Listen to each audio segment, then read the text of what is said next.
Okay, so Jack just asked a question. How do you get past the gatekeepers to the decision makers? All right, so this is something to understand. So here is any office on planet Earth, right? Here's the front door of that office, and somehow, and then out front there's like, usually this is like chess, like think about playing chess, right? Outside there's like the first guard, and there's usually like a table or something. They're like, hello, how can I help you, right?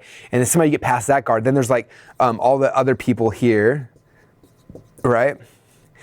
You have to get through. And then back here is like the person you're trying to get to. Here's the decision maker. Like I must get to this person. If I can get to them, all my wildest dreams come true, right? And usually next to the decision person, there's another guard that's blocking him, right? Okay, so you have to understand, this is like how it all works. So if you try to come in the front door, you're gonna get stopped right here, the first person, and they're gonna come back and be like, there's some crazy person in the front door. Now, I'm only saying that because this happens all the time in front of my office here, just so you guys are fully aware, okay? And I'm like, and they come back, there's some crazy person. I'm like, oh, get them away, because I don't know who they are, and they show up with a gun, who knows? You never know, right?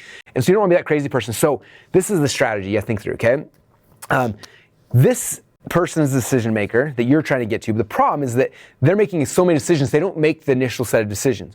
This person next to him, this is the gatekeeper. This is the person you care about, okay?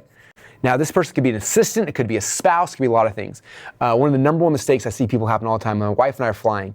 Almost every time we fly now, we get approached by somebody, and they'll come up and like, Russell, and they're so excited to meet me, like, Russell, and my wife's sitting there, and I'm like, hey, it's my wife, Colette, and then and they're like, oh, hi, and they look back at me, and they totally blow my wife off, right? Guess what happens? Instantly, my wife's like, I don't like that person.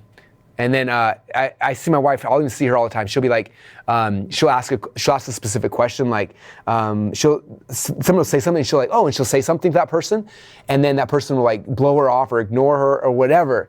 And then I'm very aware of it, she's very aware of it, and the person's usually so excited they don't even notice it. But they offended the decision maker, okay? Now I don't care how cool you are in the future, you're never gonna get past all the gatekeepers, because my wife be like, oh, that's the person that blew me off in the airport, or that's the person who didn't give me the time of day, or that's the, you know what I mean? Same thing with my assistant, Melanie. Some of you guys know my assistant, Melanie.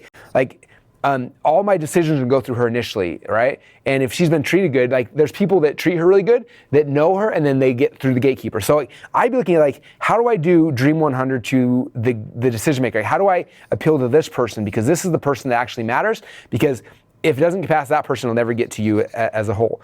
And so for me, it's all about figuring that out, like who are the people? Like there was a big person I was trying to get a hold of, and I actually got some of that person's time.